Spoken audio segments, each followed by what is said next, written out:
क्या आप भी एक मोबाइल शॉप रिटेलर हैं और अपनी शॉप के लिए एक बढ़िया सा सॉफ्टवेयर ढूंढ रहे हैं? तो ये वीडियो आपके लिए, क्योंकि इस वीडियो के बाद आपको कोई सी भी दूसरी वीडियो देखने की जरूरत नहीं है। इस एक ही वीडियो के अंदर आपकी शॉप के रिलेटेड पूरा सोल्यूशन हम बताने वाले हैं। इससे पहले आप वीडियो को लाइक और चैनल को सब्सक्राइब करके जरूर जाना। इस सॉफ्टवेयर के अंदर आपके serial number, IMEI number wise stock maintain करना चाहते हो तो वो सब आपको इस सॉफ्टवेयर के अंदर मिल जाएगा। इसी एक ही सॉफ्टवेयर के अंदर आपका GST return, e-way bill, invoicing भी आप इसी से जनरेट कर सकते हो। प्लस इसकी खास बात ये है कि आप इसके साथ आईएमआई नंबर को ट्रैकिंग करना आपके लिए बहुत ही आसान हो सकता है। आप एक बटन के साथ क्लिक करके आप सकते हो। इस सॉफ्टवेयर की खास बात ये है कि आप इसको मोबाइल, डेस्कटॉप और तीनों पे ऑपरेट कर पाओगे और इसका यूजर इंटरफेस इतना सिंपल है। यदि आपने बीजी सॉफ्टवेयर को यूज कर रखा है तो इस सॉफ्टवेयर को आपको यूज करने में कोई प्रॉब्लम नहीं होगी। इसका एक प्लस पॉइंट ये है कि आपको, अगर आपके एम्प्लॉय ने बीजी सॉफ्टवेयर चला रखा है तो ये सॉफ्टवेयर चलाने में उसको कोई दिक्कत नहीं होगी और वो आसानी से इस सॉफ्टवेयर को ऑपरेट कर पाएगा। तो ये है सॉफ्टवेयर में हम ओपन कंपनी करेंगे तो यहाँ पे आपको जितनी भी कंपनीज आपकी बनी हुई होगी वो सारी कंपनीज आपके यहाँ पे शो लगेगी। इसमें मल्टीपल कंपनीज में काम कर सकते हो। हमारा जो मेन कंसर्न है कि हमें मोबाइल शॉप के लिए इस सॉफ्टवेयर को कैसे यूज में लेना है। जो भी हमारी मोबाइल शॉप डेमो करके मैंने एक कंपनी बना रखी है उसको हम ओपन करेंगे।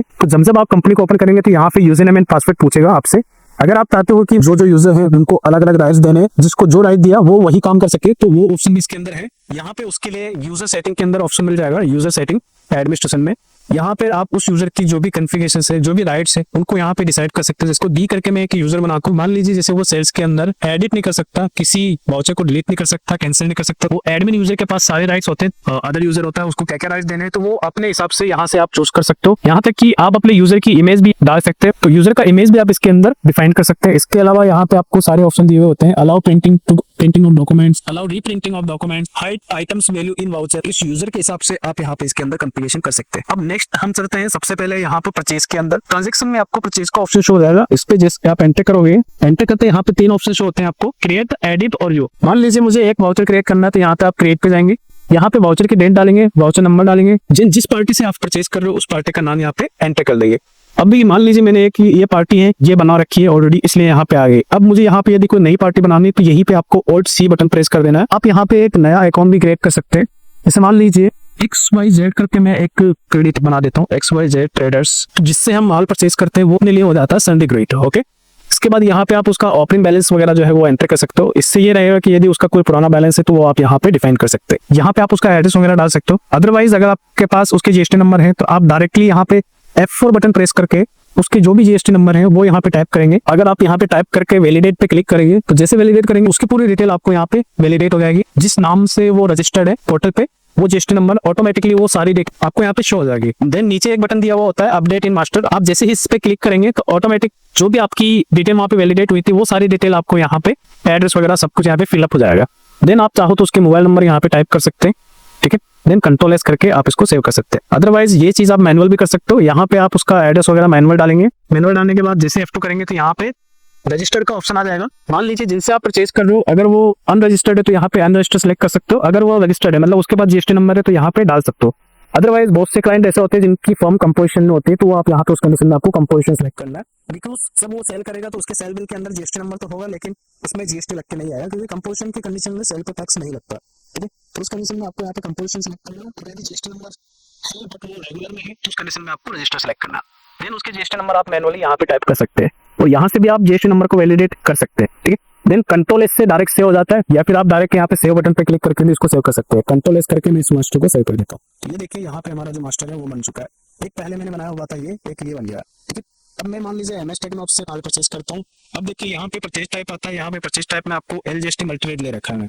ये क्यों ले रखा है इसका भी कारण, क्योंकि अगर हम यहाँ पे देखें मल्टीरेट के अंदर भी 2 ऑप्शन होते हैं, IGST और LGST। IGST का मीन्स तो ये हो रहा है कि अगर जिस स्टेट में आप रहो और आप जिससे परचेज कर रहे हो वो भी सेम स्टेट से, तो उस कंडीशन में आपको यहाँ पे LGST ही लेना है। L का मतलब हो गया लोकल, IGST इंटर स्टेट। यदि आप किसी ऐसे क्रेडिटर से परचेज करते हो या ऐसी पार्टी से परचेज करते हो जो आपकी स्टेट से बाहर से आता हो, उस कंडीशन में आपका जो जीएसटी बिल होगा उसके अंदर IGST लग के आएगा। तो आपको उस कंडीशन में यहाँ पे IGST मल्टीरेट लेना है। ओके, मल्टीरेट ही क्यों ले रहा हूँ, क्योंकि मल्टीरेट इसलिए ले रहा हूँ क्योंकि आपके जैसे एक ही बिल के अंदर 5% वाला भी आइटम हो, 18% वाला भी आइटम हो या अदर और भी कोई टैक्स कैटेगरी वाला आइटम हो, तो मल्टीरेट के अंदर वो सारे टैक्स कैटेगरी एक साथ मल्टी हो जाता है। अगर आपका सिंगल भी है तो वो सिंगल भी अप्लाई हो जाएगा, ठीक है। इसलिए मैं आपको यहाँ पे मल्टीरेट सजेस्ट करता हूँ। तो इसके अलावा यहाँ पे एक और ऑप्शन आता है टैक्स इंक्लूडिंग का। टैक्स इंक्लूडिंग उस टाइम पे काम आता है जिसका जो बिल आया है उसके बिल के अंदर टैक्स इंक्लूडिंग अमाउंट दे रखा है आइटम वाइज, तो आप वहां पे उस कंडीशन में यहाँ पे टैक्स इंक्लूडिंग ले रहा है, मतलब कि जो फाइनल रेट है वो आइटम वाइज आपको शो कर रखी है, तो उसके लिए सही में आप यहाँ पे टैक्स इंक्लूड ले सकते हो। अब मैं यहाँ पे मल्टी डेट सेलेक्ट करता हूँ क्योंकि मेरा सेम स्टेट है, तो LGST लेता हूँ। देन यहाँ पे आपको आइटम सेलेक्ट करना है। अब देखिए आइटम मेरे पास 3 शो हो रहे हैं, आप चाहो तो यहाँ से Alt C करके या F3 करके नया आइटम भी क्रिएट कर सकते हो। तो इसका जो इंटरफेस है काफी ज्यादा बीजी से मैच करने वाला है, क्योंकि बीजी अगर आपने चला रखा है तो इस सॉफ्टवेयर को चलाने में आपको कोई दिक्कत नहीं आती है। ये एक बहुत ही यूजर फ्रेंडली सॉफ्टवेयर है, इसका इंटरफेस सेम बीजी की तरह है, तो आपको चलाने में भी दिक्कत नहीं आई। यहाँ पे मैंने एक ओप्पो K10 करके एक आइटम सेलेक्ट किया है। मान लीजिए मेरे पास इसके 1 पीस आया, तो 1 पीस या 2 पीस आया तो 2 पीस यहाँ पे आपको एंटर कर देना। जैसे एंटर करूंगा तो आपके सामने ये देखिए सीरियल नंबर खुलेंगे। सीरियल नंबर मेरे पास 2 खुल रहे हैं क्योंकि मैंने वहाँ पे क्वांटिटी भी 2 डाली थी। तो दोनों मोबाइल्स के जो IMEI नंबर होते हैं वो दोनों अलग अलग रहते हैं। तो यहाँ पे देखिए मैं सबसे पहले एक IMEI नंबर टाइप कर देता हूँ। इसकी जो भी सेल प्राइस रहेगी वो आप यहाँ पे टाइप कर सकते हो, मैनुअल भी टाइप कर सकते हैं और आप इसको हटा भी सकते हैं। अगर आप ये ऑप्शनल है, इस विंडो को आप जैसे चाहो वैसे कॉन्फ़िगर करवा सकते हैं। देन सेकंड सीरियल नंबर भी आप इसके अंदर मेंटेन कर सकते हो। सेकंड सीरियल नंबर के बाद आपको यहाँ पे रैम और रोम भी होती है कि आपका जो मोबाइल है ओप्पो K10 वो उसकी रैम रोम क्या है, तो वो आप यहाँ पे सेलेक्ट कर सकते हैं। उसके बाद यहाँ पे देखिए कलर का भी ऑप्शन शो हो जाएगा, तो आप यहाँ पे कलर भी सिलेक्ट कर सकते हैं। जो भी कलर है वो यहाँ पे सिलेक्ट कर लेना। देन सेकंड जो भी सीरियल नंबर है वो आप यहाँ पे फिर से टाइप करेंगे, सेकंड IMEI नंबर, देन इसकी रैम रोम, इसका कलर, देन इसको सेव कर देना। तो आपको परचेज प्राइस डालनी है, ये विदाउट GST रेट डालेंगे यहाँ पे। आप चाहो तो इसकी स्कीम्स वगैरह भी आप यहाँ पे मेंटेन कर सकते हैं, जैसे कि सामने वाली पार्टी से या कंपनी से आपके पास कितनी डिस्काउंट आ सकता है,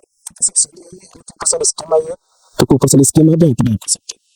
टोटल आपका जो भी डिस्काउंट की ये वैल्यू यहाँ पे आ जाएगी, जो भी आपका इफेक्टिव वैल्यू है यहाँ पे आपको शो हो जाएगा। ये आप देन ओके करेंगे, यहाँ पे वो वाली वैल्यू आ जाएगी। अगर आपका इसके अलावा और भी कोई आइटम आया है तो वो आप यहाँ पे डाल सकते हो। अदरवाइज कुछ ऐसे आइटम आए हैं जो आपको यहाँ पे शो नहीं हो रहा है, तो उनको भी आप यहाँ से क्रिएट कर सकते हो Alt C बटन प्रेस करके।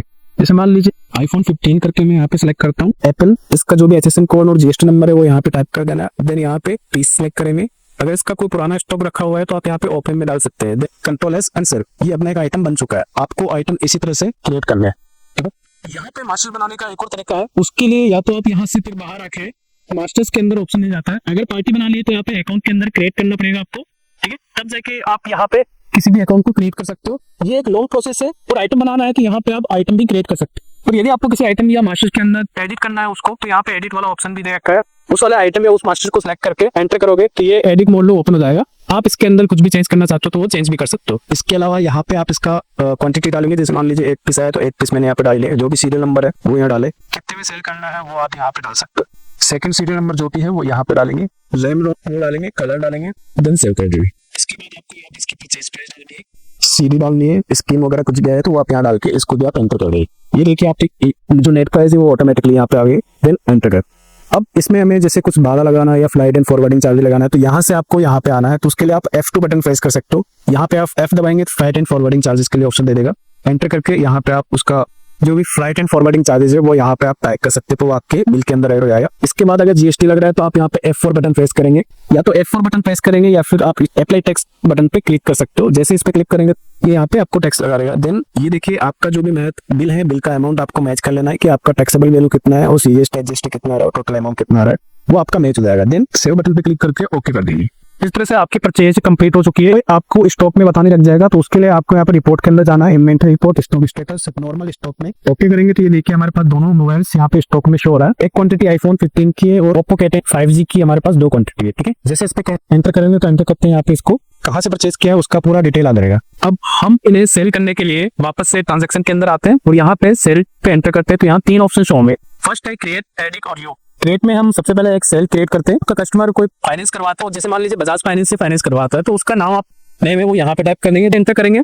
यहाँ पे आप कस्टमर के मोबाइल नंबर टाइप करेंगे, तो देन यहाँ पे कस्टमर का नाम टाइप कर देंगे और यहाँ पे आपको उसका एड्रेस वगैरह जो भी है वो टाइप कर देना है। देन अगर उसके पास GST नंबर है तो आप यहाँ पे रजिस्टर कर देना, अगर अनरजिस्टर्ड है तो आप यहाँ पे अनरजिस्टर्ड सेलेक्ट कर सकते हैं। देन हम यहाँ पे आते हैं, यहाँ हमें जो भी आइटम वहां पे हमने क्रिएट कर रखे हैं वो सारे आइटम यहाँ पे शो हो जाते हैं। आपको बस मॉडल डालना है। मान लीजिए Oppo K10 है 5G को हम सेल करना चाहते हैं, 2 पीस अपना हमारे पास स्टॉक में रखा हुआ है, तो यहाँ मैं जैसे मान लीजिए 1 पीस सेल आउट करना चाहता हूँ, तो 1 पीस मैंने यहाँ पे टाइप किया। जैसे मैं यहाँ पे एंटर करूंगा तो ये देखिए सीरियल नंबर वाइज एक विंडो ओपन होगी सीरियल नंबर के लिए, तो यहाँ हमें एंटर करना है। एंटर करते आपकी जो भी 2 सीरियल नंबर रखे हुए स्टॉक के अंदर वो सारा यहाँ पे शो हो जाएगा। तो आपको बस वो सिलेक्ट करना है सीरियल नंबर। जैसे सिलेक्ट करेंगे तो ऑटोमेटिकली उसका RAM, serial number, RAM ROM दोनों आ जाएंगे यहाँ पे। ठीक है, देन यहाँ पे सेव बटन पे क्लिक करेंगे तो आपकी जो रेट है वो यहाँ पे आ गई ऑटोमेटिकली। अगर आप इसमें कुछ चेंजेस करना चाहते हो रेट के अंदर तो आप यहाँ से कर सकते हो। ठीक, देन नीचे एंटर कर देंगे। F को करके आप नीचे आ जाएंगे। अगर इसमें कुछ डिस्काउंट देना है आपको तो डिस्काउंट भी अपने यहाँ से दे सकते हैं। उसके लिए सिंपली बस यहाँ पे डिस्काउंट सेलेक्ट करके कितना % डिस्काउंट देना है, अमाउंट में भी देना है, तो यहाँ पे आप डायरेक्ट अमाउंट टाइप कर दीजिए। और अगर आपको परसेंटेज में देना है, यहाँ आपको अपने परसेंटेज डाल देना है। जैसे मान लीजिए 2% माइनस करना है तो 2% इसमें से माइनस हो गया। देन F4 बटन में क्लिक करेंगे तो इस पे GST की अप्लाई हो जाएगी। ठीक है,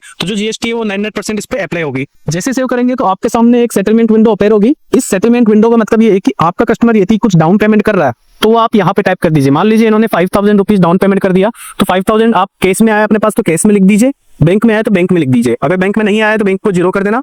और ये जो अमाउंट है वो डायरेक्ट बजाज फाइनेंस में चला जाएगा, जो कि आपका नेक्स्ट डे सेटल होता है। जब भी उनका अमाउंट आ जाता है तो उसको आप फिर अलग से एक एंट्री होती है, रिसिप्ट एंट्री, वो आगे हम वीडियो में बताएंगे। यहाँ पे आपको बैंक जिस भी फाइनेंस कंपनी से आपका फाइनेंस हुआ है वो बैंक का नाम यहाँ पे आ जाएगा, उस फाइनेंस कंपनी का नाम यहाँ पे आ जाएगा, उसके सामने वो अमाउंट टाइप कर देना है। देन इसको सेव कर देना है। जैसे सेव करेंगे तो आपके सामने ये प्रिंट आउट के लिए पूछेगा, यहाँ से आप प्रिंट भी कर सकते हैं, एक्सपोर्ट भी कर सकते हैं, ईमेल भी कर सकते हो, व्हाट्सएप भी कर सकते हो। हमारा जो बिल है वो इस तरह से प्रिंट होकर आ जाएगा। ये हमारा शॉप का नेम आ जाएगा, यहाँ पे आपका एड्रेस आ जाएगा, मोबाइल नंबर, देन जिस भी फाइनेंस कंपनी से फाइनेंस हुआ है वो आ जाएगा। और अगर आपको कस्टमर का नेम भी प्रिंट करना है तो वो भी आएगा। नीचे आपको यहाँ पे बता देगा कि आपने कस्टमर ने आपको कितना डाउन पेमेंट किया और किस फाइनेंस कंपनी से आपको कितने रुपए लेने, टोटल बिल अमाउंट यहाँ शो है। अगर आप इसको कस्टमाइज करवाना चाहते हो, अपने लोगो वगैरह कुछ लगवाना चाहते हो तो वो भी आप हेडिंग में यहाँ पे लगवा सकते हैं। आगे हम वीडियो में जानेंगे कि आपका जो भी स्टॉक आपने सेल किया है वो आपके स्टॉक में से माइनस हो गया होगा। उसके लिए आपको रिपोर्ट में आना है, रिपोर्ट के अंदर स्टॉक स्टेटस में आपको यहाँ पे डिटेल में जाएगा। अगर आपको क्वांटिटी ही देखनी है, किस मॉडल की कितनी क्वांटिटी रखी हुई है, तो यहाँ पे डिटेल में आप जाकर देख सकते हो। इसमें आपको परचेजिंग की क्वांटिटी भी शो हो जाती है। इसके अंदर देखिए यहाँ पे जैसे अपन ने Oppo K10 5G को सेल आउट किया है तो देखिए मैंने 2 पीस इन किए थे, 1 पीस सेल आउट हो गया तो हमारे पास स्टॉक में क्लोजिंग क्वांटिटी 1 पीस बता रहा है। आप जैसे ही इस पे एंटर करोगे तो इसका पूरा डिटेल खुल जाएगा। आपने MS टेक्नो हब से 27 दिसंबर ऑफ 2025 को परचेज किया था। उसके बाद ये देखिए 28 दिसंबर ऑफ 2025 को आपने इसको सेल कर दिया। ठीक है, बजाज फाइनेंस से ये फाइनेंस हुआ है तो यहाँ पे आपको आउट क्वांटिटी दिख जाएगी और नीचे आपको इसका क्लोजिंग बैलेंस दिख जाएगा कि आपके पास ये एक क्वांटिटी और रखी हुई। अगर आपको इसका सीरियल नंबर वाइज पूरा स्टॉक देखना है तो उसके लिए आपको नीचे एक ऑप्शन दिया हुआ होता है। इन्वेंटरी रिपोर्ट के अंदर ही आपको नीचे ऑप्शन मिलता है serial number wise report. Serial number wise report के अंदर आपको जाना है। यहाँ पे देखिए आप सीरियल नंबर वाइज स्टॉक भी देख सकते हैं, सीरियल नंबर वाइज हिस्ट्री भी आप देख सकते हैं।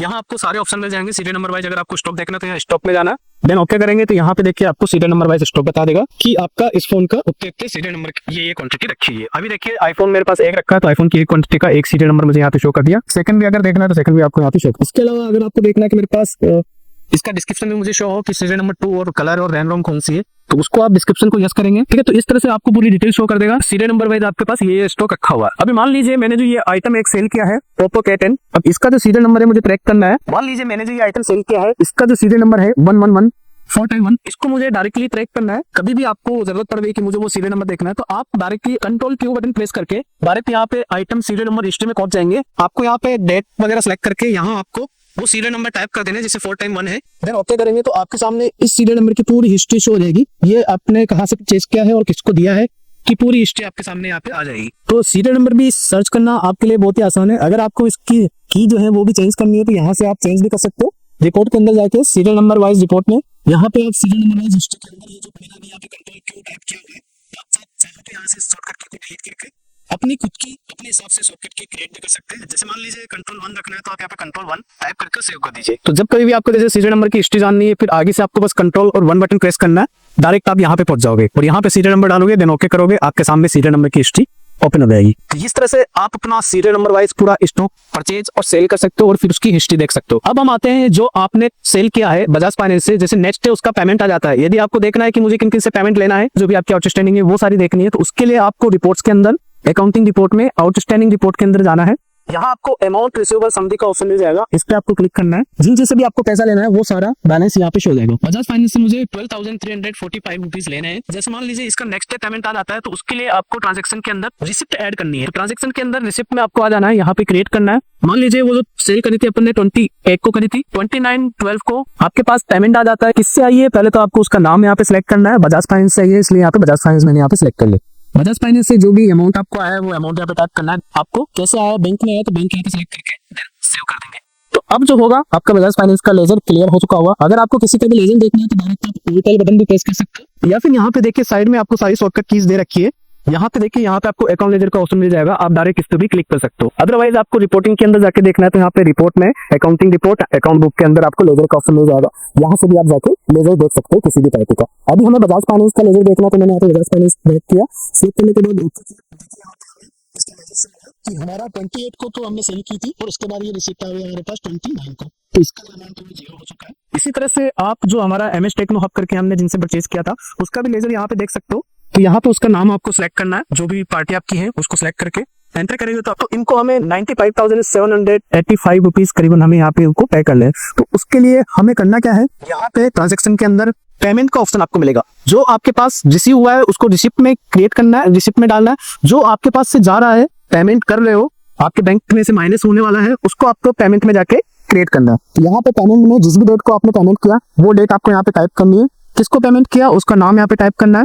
देन यहाँ पे आपको उसका अमाउंट टाइप करना है। जैसे मान लीजिए मेरे को यहाँ पे करंट बैलेंस इसका शो हो रहा है 95,785 रुपीज कुछ है, तो मैं यहाँ पे पूरा यहाँ पे अमाउंट टाइप कर दूंगा। अब आपने पेमेंट कैसे किया, बैंक से किया तो बैंक यहाँ पे सिलेक्ट कर लेंगे, देन सेव बटन पे क्लिक करके इसको सेव कर दे। तो इस तरह से आपका जो लेजर है वो भी मेंटेन हो जाएगा। अब आप यदि जब कोई भी जैसे ऑर्टेल करके लेजर देखेंगे, ये देखिए इसका जो अमाउंट था वो टोटल था 95,785 रुपीज, वो हमने पेमेंट कर दिया है 30 दिसंबर को। तो यहाँ पे पेमेंट का ऑप्शन आ रहा है, पेमेंट कैसे किया, बाय बैंक किया तो बाय बैंक शो हो जाएगा यहाँ पे।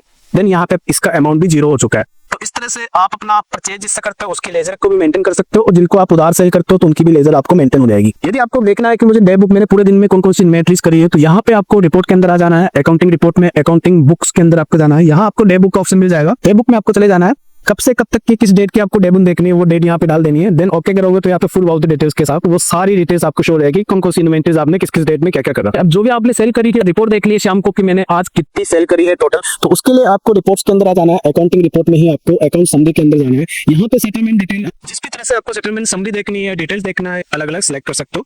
तो यहाँ मैं देख रहा हूँ सेटलमेंट डिटेल्स, यहाँ आपको सेल सेलेक्ट कर लेना है, जिस भी सीरीज के अंदर आप काम करो वाली सीरीज यहाँ सेलेक्ट कर लेने। मैं यहाँ पे और सेटलमेंट मोड सेलेक्ट करूंगा, तो मैं यहाँ पे ओके करता हूँ।